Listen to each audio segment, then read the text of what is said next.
When Kirk was taken out in Utah, the second shooter whispers kicked in almost instantly. But the towel, the DNA, and the rifle on that roof hint at a very different chain of events. What's up? This is Ted from Line 45.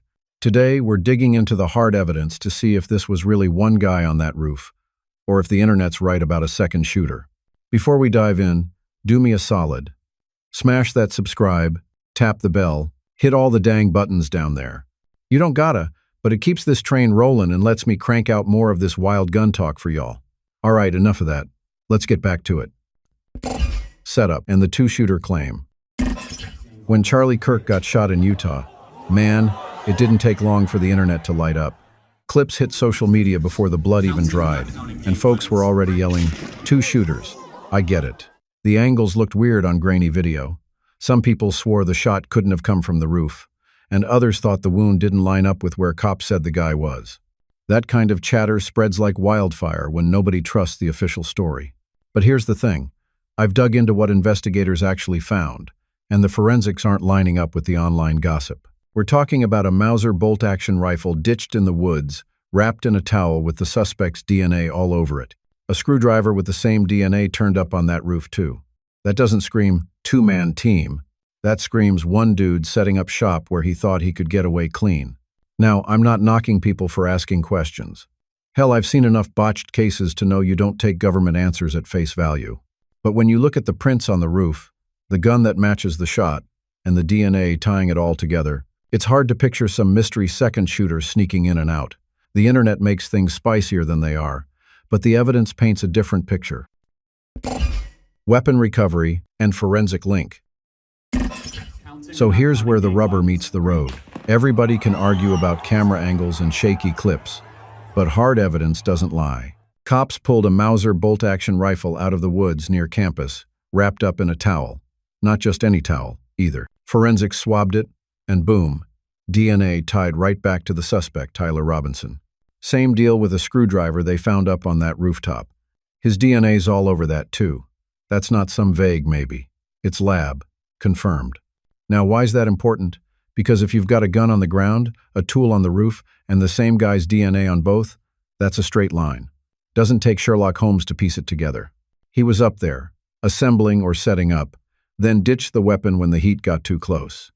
The two-shooter folks love to say, "Oh, someone else must have been involved." Really? Where's their DNA? Where are their prints? Nothing like that has come up. And let's talk about the weapon itself. This isn't some compact AR pistol you can hide in your hoodie. We're talking about a big old Mauser, a bolt gun. You're not sneaking that into the crowd or firing it from the cheap seats without being spotted. That rifle screams rooftop setup. When you stack it all up, it's pretty damn clear. One rifle, one towel, one screwdriver, all pointing to one shooter. You don't need a second mystery gunman when the forensics already lock it down. Folks online can spin stories all day, but the evidence ties the knot tighter than any conspiracy thread. Trajectory and 3D reconstruction. When you start talking about ballistics, angles, and wound paths, that's where the two-shooter theory usually takes off. People online freeze-frame shaky clips and swear the bullet came from down low, or maybe from inside the crowd. But when investigators actually mapped it out, the trajectory lined up with one place, and that's the rooftop. They used 3D laser scanners and reconstruction software, the same kind of tech you see in major crime labs. It recreates the scene in full detail, distances, sight lines, even the exact angle the round would have traveled. The shot that hit Kirk in the neck tracked right along a line from that roof, not from some guy in the crowd. The path was front to back, with a slight downward angle, which makes sense when the shooter is above and offset. You can't get that geometry from someone standing eye level in the audience. Now, I've been around rifles long enough to know how bolt guns handle. The Mauser isn't rapid fire. You take a shot, you cycle the bolt, you reacquire. That also matches the reports of a single, deliberate round instead of some spray and pray chaos you'd expect from multiple shooters. Here's another piece. Those alternate shooter theories crumble when you check sightlines. If someone in the crowd had fired from the front, the wound track would have looked totally different, and bystanders would have seen muzzle flash or smoke. Nothing like that shows up. So yeah, you can pause YouTube videos until your eyes cross, but the forensics lock it down. One shot, one angle, one rifle, one roof. The trajectory doesn't just suggest it, it nails it down. time and manipulation constraints. One of the wilder theories floating around is that the shooter somehow carried the rifle in pieces, snuck it onto the roof, then assembled it like some Call of Duty mission. Folks love that storyline because it sounds slick, but the reality doesn't check out. We're not talking about snapping together a Lego set. That Mauser bolt action takes tools, time, and focus to break down and put back together. The fact that investigators found a screwdriver up there with the guy's DNA on it tells me he probably used it to prep the rifle on site. You're not doing that in 30 seconds while people are milling around below. And here's something that should kick you in the balls. Bolt guns aren't modular like ARs. With an AR, you pop a couple pins, upper and lower split, and you're good. The Mauser's a different animal. Disassembling it means pulling screws, separating stock and action, then resetting everything solid so it can even fire. That takes more than just hustle. It takes minutes. So when I hear the two shooters claim, one guy assembling, another firing, it just doesn't fit. If someone else was involved, there'd be extra prints, extra DNA, maybe another tool left behind. Instead, all the evidence circles back to the same dude. In other words, yeah, he might have worked on the rifle up there, but it doesn't open the door for some mystery second shooter. The timing and mechanics don't leave room for that fantasy. How the evidence stacks up. Now, this is the kind of stuff that shuts theories down quick. Prints don't care about internet arguments. Investigators pulled smudges and impressions right off that rooftop. Palm marks along the ledge, what looked like a forearm rub, and even a boot print in the gravel. And guess what? All of it ties back to Robinson. They didn't stop there.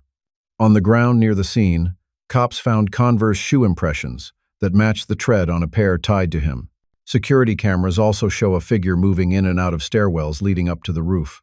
So you've got prints up top and matching tracks below. That's a straight breadcrumb trail, not some phantom shooter hiding in the crowd. If there were really two gunmen, you'd expect mixed evidence. Two different shoe sizes, two sets of prints, maybe even a second DNA profile floating around. But none of that's there. It's all pointing to one guy hauling himself up there, setting up, and then bailing once the shot was fired. I've seen enough crime scenes to know you can't fake impressions like that. Roof gravel holds details, and once they're cast or photographed, it's locked in. The prints tell the story without all the noise. One shooter on that roof, not some tag team out of a spy movie. Why the case pushes a single shooter. Here's the bottom line.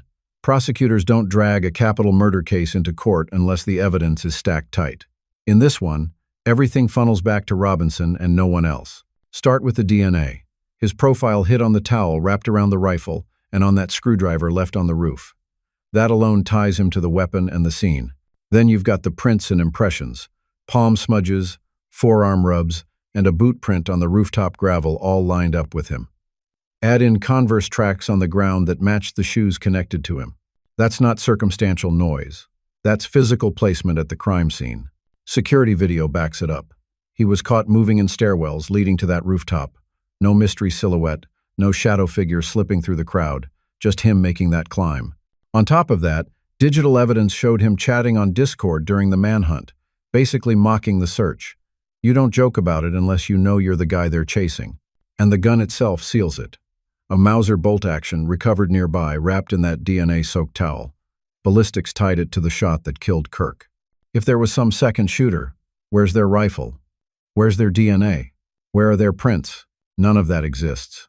So when you stack forensics, digital footprints, and video evidence, the picture doesn't leave wiggle room.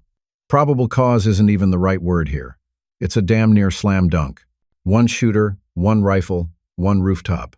All the second shooter noise online gets drowned out the second you look at the receipts.